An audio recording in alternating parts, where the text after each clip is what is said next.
Hello everyone, Tinkotinef here. Um,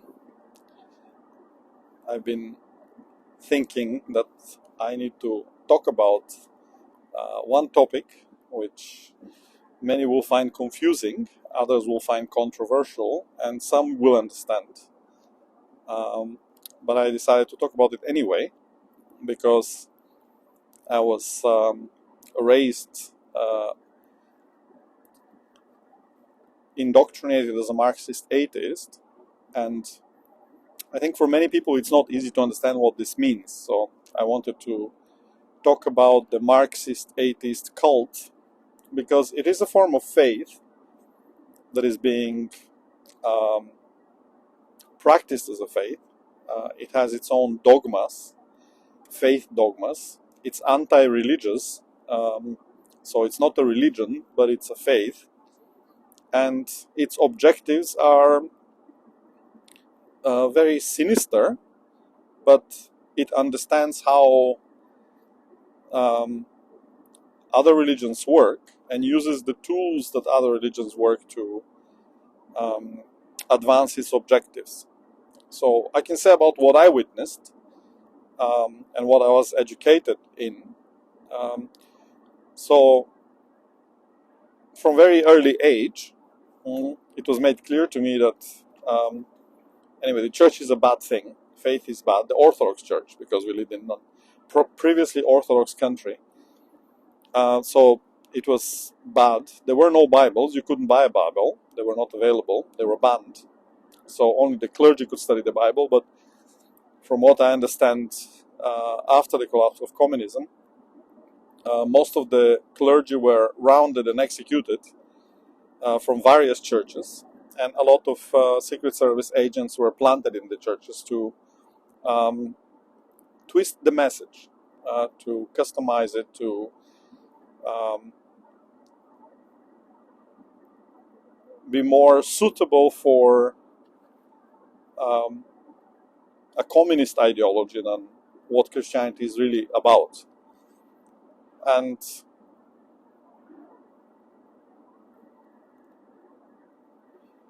the attacks against the church were, I guess, before I was born, after the introduction of communism in the country as a state religion. Um, the attacks against the church must have been very vicious, and there was a lot of activity, anti-religious activity, um, with people being rounded up, questioned, interrogated, imprisoned, executed, um, until the point they were interrogated and attempts were made to indoctrinate them and to come to a point where they would accept the new faith. So to kind of, even if they're Christian, to teach Christianity in a way that was not uh, as it should be taught if communism wasn't present. Uh, Another element I'm becoming aware of is that Eastern Europe carries the name. The people of Eastern Europe carry the name, collective name, given to us historically as the Slavic people, which technically I wasn't really aware or clear what this meant, but as the Black Lives Matter movement was very active and raised the topic of slavery, I came across information that the word slave came from the word Slav, or the word Slav means slave, which means that East Europeans, all of East Europe, was seen as the slave people. So everyone who wanted or needed slaves would come and, take people from these lands, which technically means that African countries need to pay reparations to Bulgaria and to the Slavic nations, if we go by the logic of the BLM movement. Um, uh, and all of European nations, I guess, as well, because they used the Slavic people as slaves. And this opens a whole new realm of discussion. But why am I mentioning this here is because the Slavic people have been oppressed for centuries, millennia, and been abused. So they have gotten used to being these people that are being abused. And communism, in its abusive and mass murderous and tyrannical form, when introduced by Lenin, who was funded by American, German, and Swiss financiers to go back to Russia and launch the revolution, he was not intending an idealistic utopia, and what happened in Russia was a bloodbath as it transformed into the USSR. And Lenin wasn't shy about the cruelty that took place and the fact that it was very much intended. So it was an act of crime of industrial proportions against the Russian people. And later on, again, the people of Eastern Europe, as the expansion of the Soviet Union continued. So this kind of mentality of a serf or a slave was demanded by the communists. Absolute obedience to their fate. It's very interesting because I never made a comparison, but when religious ceremonies are held, very often the portraits of saints are being carried on sticks as large art pieces, and the socialist movement has exactly the same way of displaying its own saints and patriarchs of the faith. And I never made a connection, but the more I see how irrational Marxist atheists are, and how shallow their faith dogmas are and unscientific, but nevertheless they're so emotionally charged in hating others, that I came to think that, this is not logical. Like the socialist and the Marxist atheist belief system, because that's another thing. When I listen to the socialists and to the Marxists and secular humanists and atheists, very often they use the word I believe, or I feel, which is not rational or logical. And I listen to this and I'm thinking, oh, wait a minute, like they're supposed to be the rational people and the reasonable people and the people that base things in science. And there they are, being completely irrational, and it seems that their only goal in holding public discussions is to make fun of religious people, to ridicule and to trash religious people. And they do this outside of the public places as the religious people are coming in. They do it on their own media channels where they invite religious people and they make a public mockery of them. And strangely, even though everyone in many constitutions, especially Western constitution, the freedom of belief is guaranteed, these public attacks against people of faith are not being prosecuted, are not being reprimanded. They're being seen as normal, which is very strange, very confusing. So me being born in the Marxist atheist cult, the the first thing you see in school when you come in your classroom is a portrait of Lenin and portrait of Karl Marx and a portrait of whoever the current communist patriarch is in your country. But the ultimate kind of the worship symbols are Karl Marx and Lenin.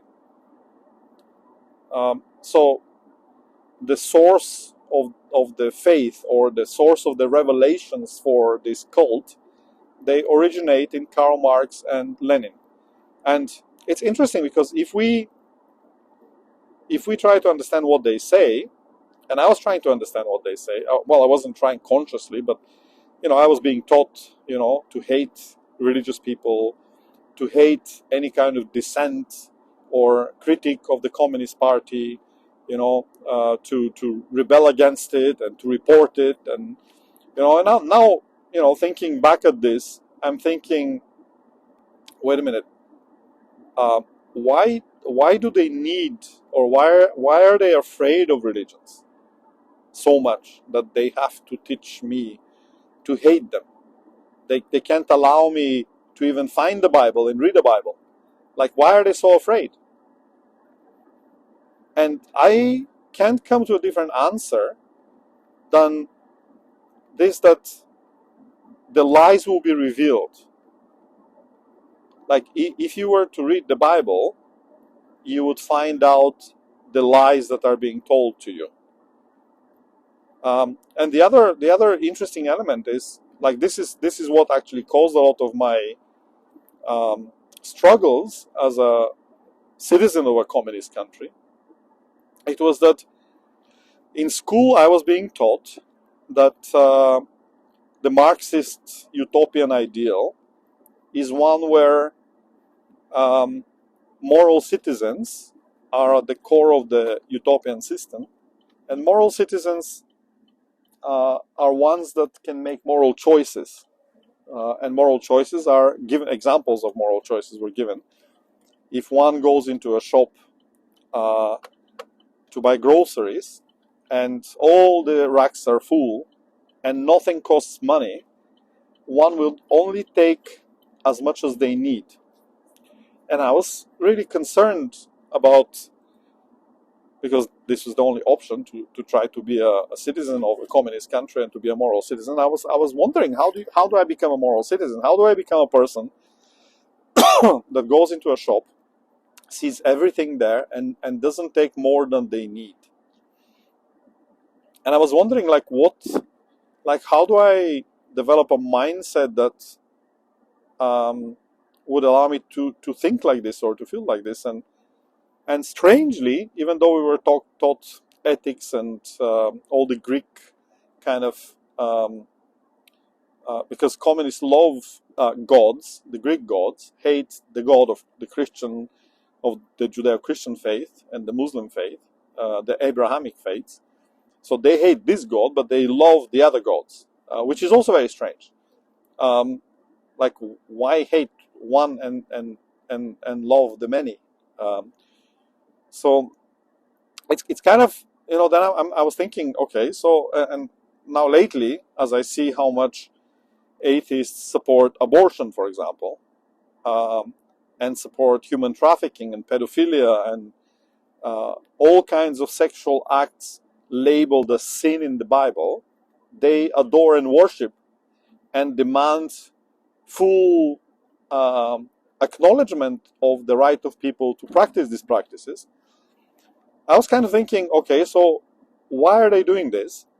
And where do these practices originate is actually a more interesting question.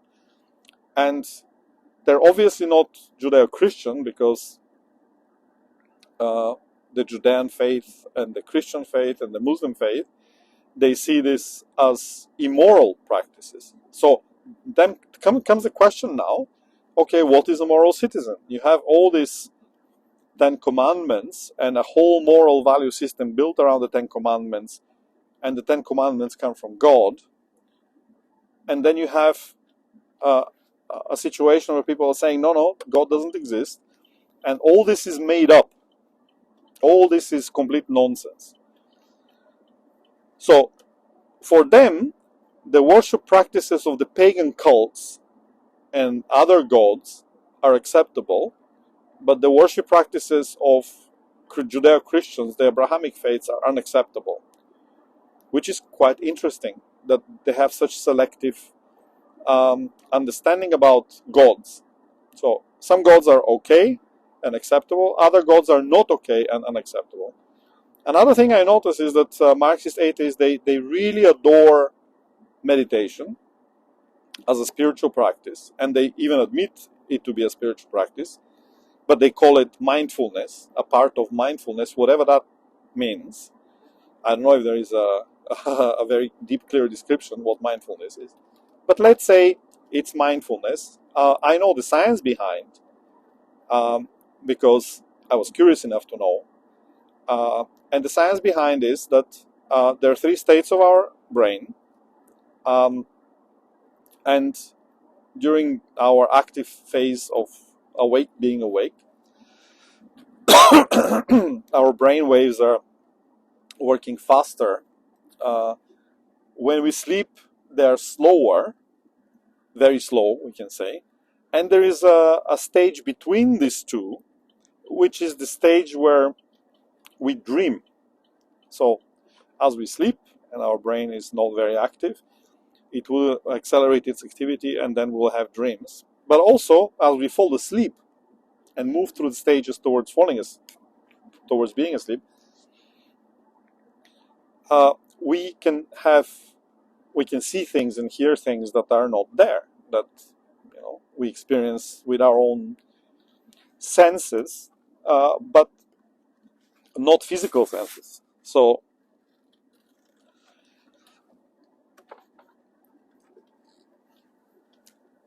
during meditation, we are encouraged to do exactly the same. So we are asked to visualize, to calm our mind, and to experience this transcendental state of, being able to have a relationship with the invisible world. But as long as it's not God, and it's not the saints and the biblical figures, this is acceptable to Marxists, atheists, and secular humanists. The moment you introduce God and others, and you say, actually, this is exactly like prayer, they go ballistic. They go fanatic, and they go mass murder mode, like they want to get rid of you. And I find this very strange because on one side they talk about inclusion, diversity, and tolerance, and the moment the Judeo-Christian or Muslim faith comes into view, they act like demons. Like I don't know a word to describe it, because like their entire self changes. Like whatever was happening before the mention of this is completely gone, and it's completely substituted by something else. And it's not a good something else. It's a very aggressive, very angry, very dominant, very hurtful, very irrational person. Um, and it's very confusing. This transformation is so quick, and the assertiveness of their anti-religious narrative, and most of it is propaganda narrative. So it's not even their own thinking. It's cliches that start to, come out wave after wave from their mouth, with incredible passion and aggression, to silence anything else that is being said. And they're completely unable to control themselves. And one can see them in these videos where you have a conservative speaker or religious speaker in a university. First of all, they absolutely cannot allow the speaker in. For them, this is like the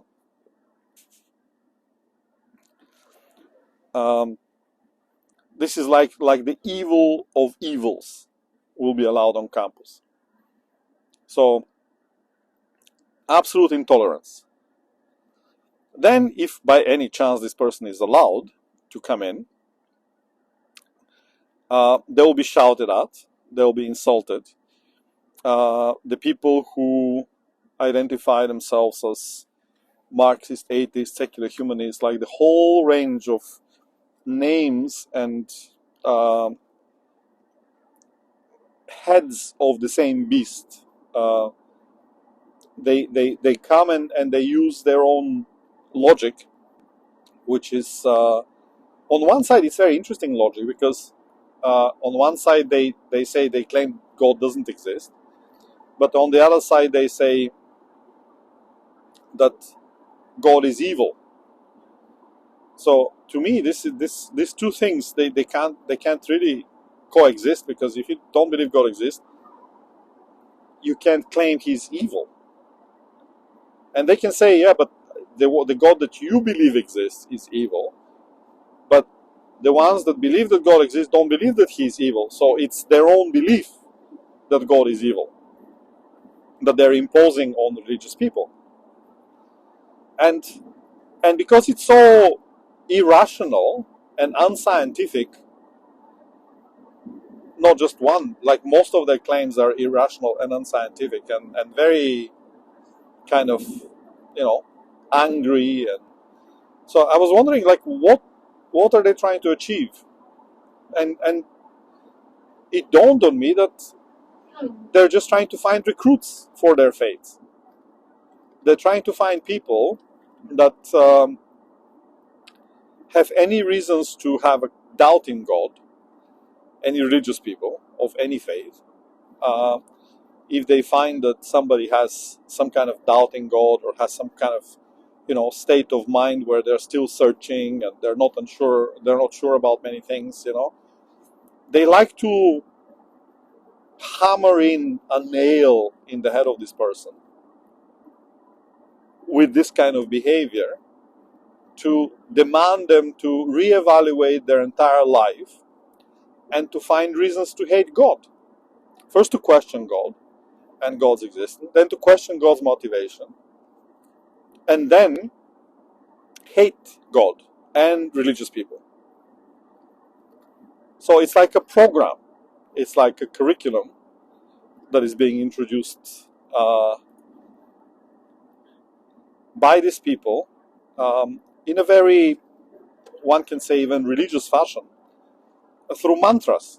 Because these propaganda slogans, if one wants to kind of find a way to place them in this marketplace of beliefs, one can say that these are mantras, uh, messages that they continuously repeat, messages that they put on t-shirts.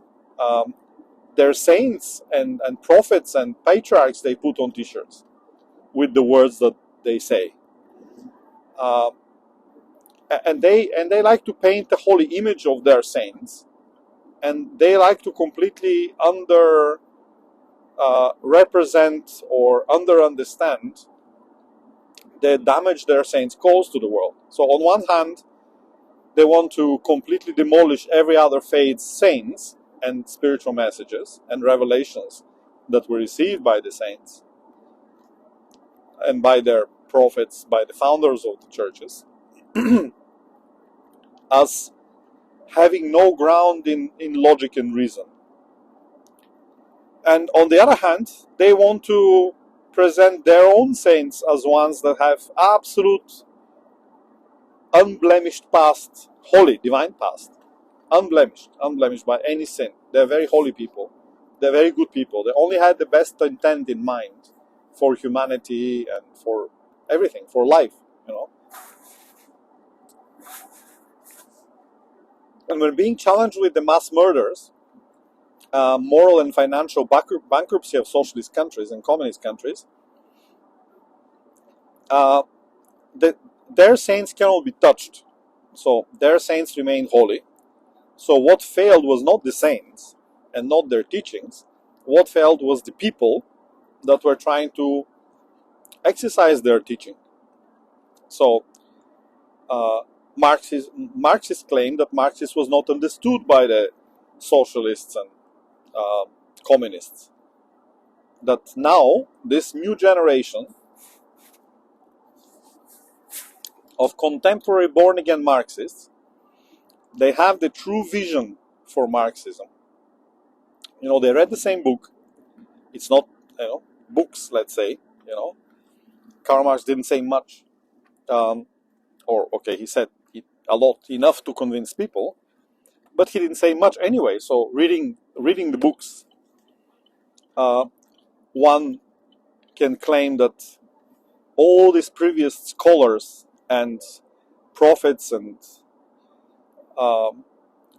important figures in the Marxist atheist faith, they were all wrong, and now their revelation, like their new understanding of our Marxism, is what is going to unleash the world of utopia. Now the problem is in the very essence of Marxism, because on one side,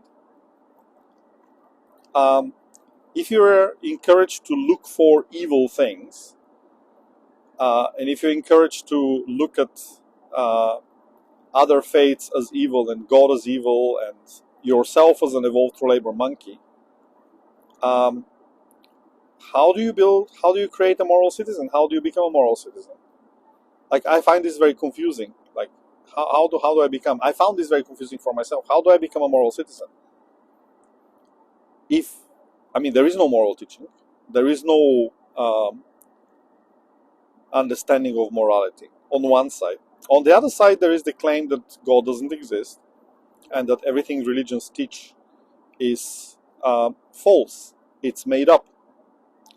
But even the most confusing part that I find is that the legal system of the communist countries is based on the Ten Commandments.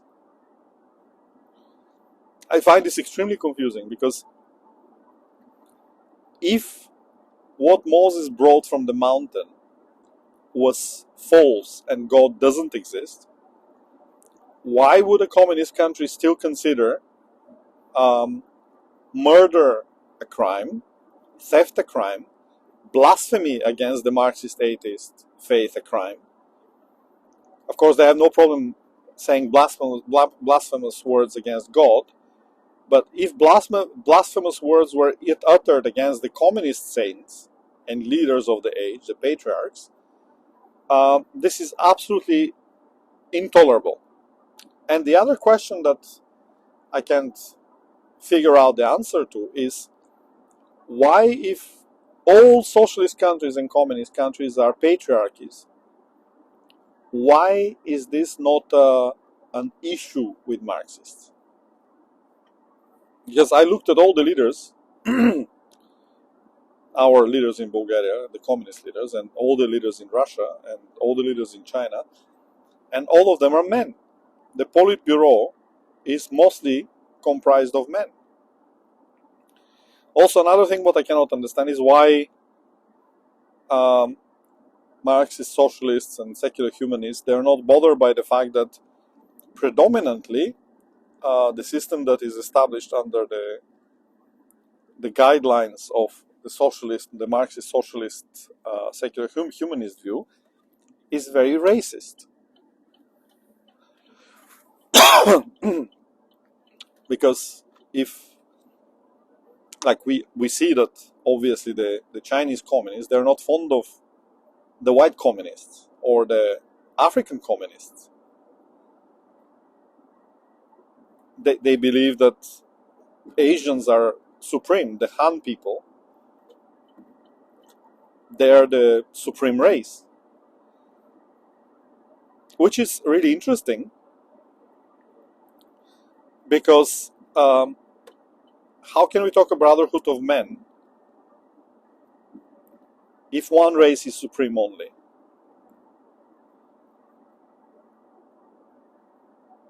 And just because we claim that God doesn't exist, how does this make what we say and do right? Like in our country, in the communist Bulgaria, because we were not allowed to travel. Like, you were like a prisoner in your own country. in order to leave a communist country, you needed like a ton of permissions, and Secret Service agents needed to be with you and monitor you and all these kind of things. So we were not allowed to travel. So there was a very famous underground saying that the communists, they in Bulgaria, I mean, they hate racial discrimination and black people. And I found this really confusing. Every time this was mentioned as a joke, I found this very confusing, because I thought, like, on a moral level, like, how can we talk about the brotherhood of men and hate another race and think this is okay? And one other thing, what is really confusing for me, is that when all the enemies of this communist state are killed, like all the religious people, they don't like Jews, so they target Jews. They took away all the properties from all the Jews in Bulgaria. They don't like Jews. They don't like any of the Judeo-Christian faiths or churches or like synagogues. They allow only the ones that would accept to teach in a way that is acceptable to the communist system. So they have some kind of representative people who represent the religions as representing the religions, so they can say they practice religious tolerance. They target everyone else. So they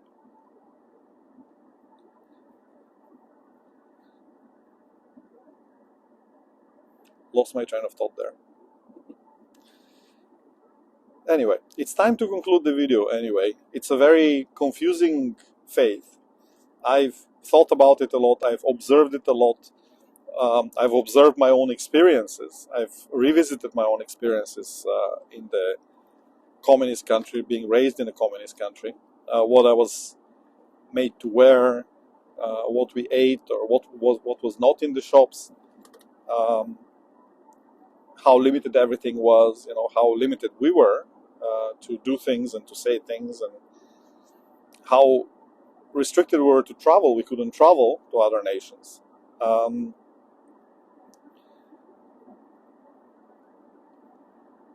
And to try to compare it to the current very left-leaning socialist, Marxist, atheist academia in the West, because it seems that their line of thinking, it doesn't differ very much from the communists in my country, even though they like to believe it doesn't. It does differ. They like to believe that they're very different, they're very innovative,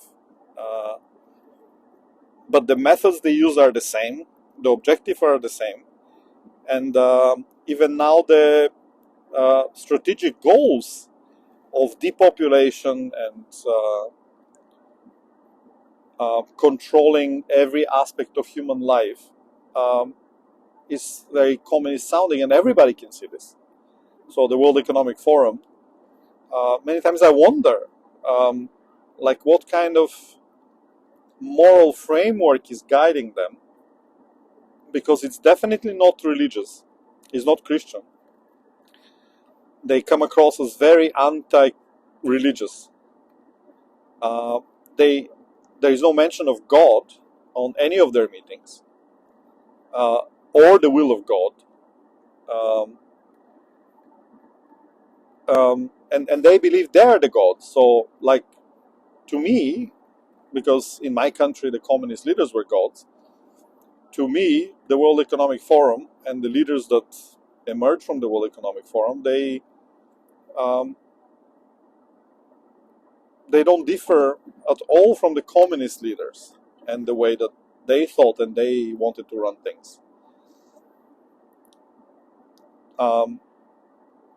Communist leaders, they were allowed all kinds of luxuries, but people had to live in poverty. And I was thinking, okay, this looks very much like a monarchy. So how is it that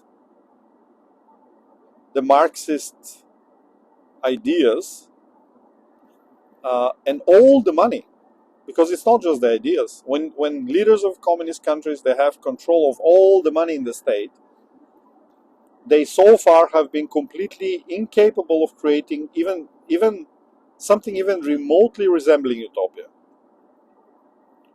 And what is more frightful to me is that they have not discovered a single moral citizen, or they have not produced a single moral citizen. So,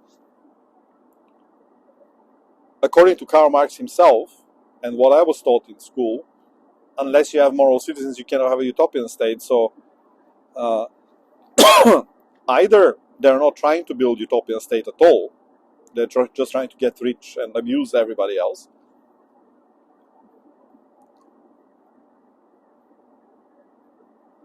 or that's it. Because I don't see what, like, if you have all the power and all the money in a nation, what is stopping you from creating utopia?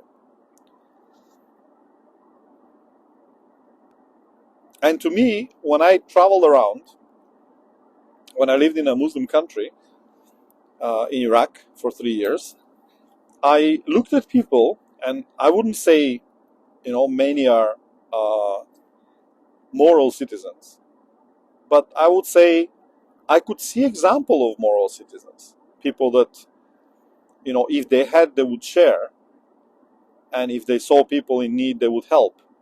Um,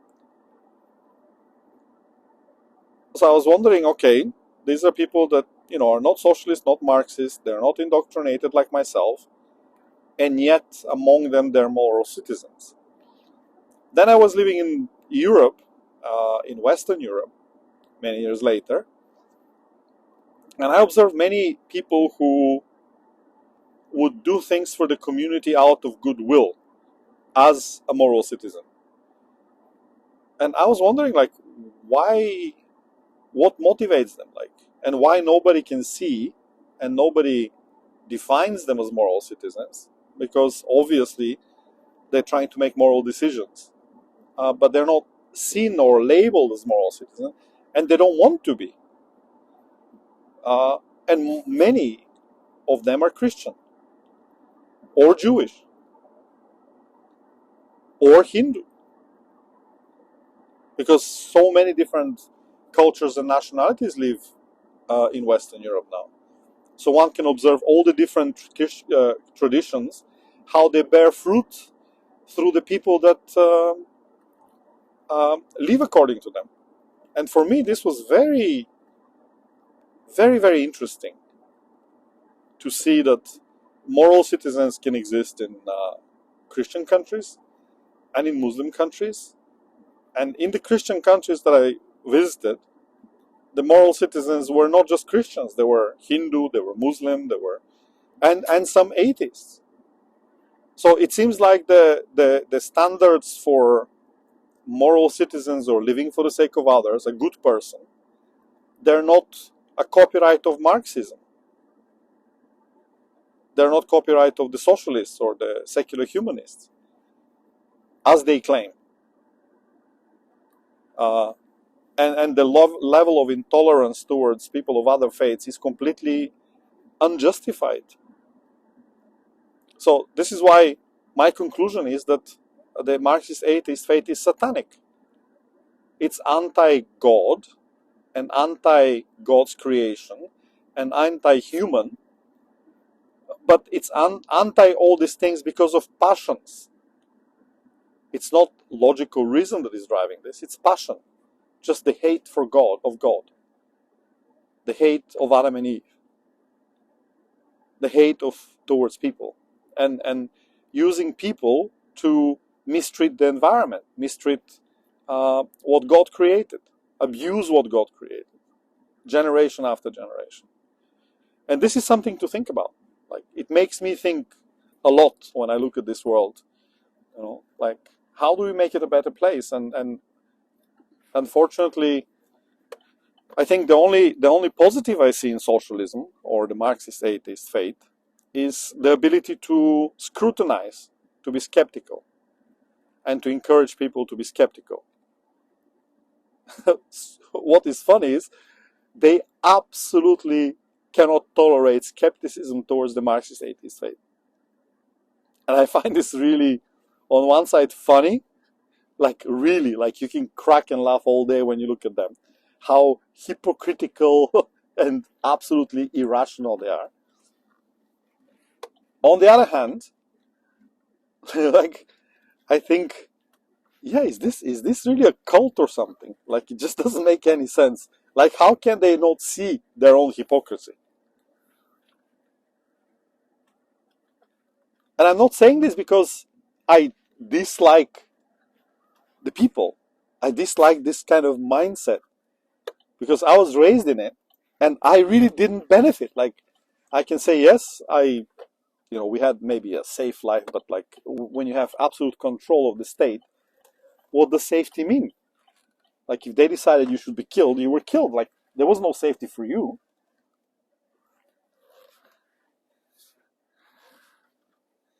So safety is a very relative term in a communist country. So yeah, all the millions that were killed by the communists, they were not safe. So it wasn't providing any safety for them, or tortured and imprisoned and starved, and there was no safety for those people. So the claim for safety doesn't pass. And that's me for today. Thank you for listening. See you soon.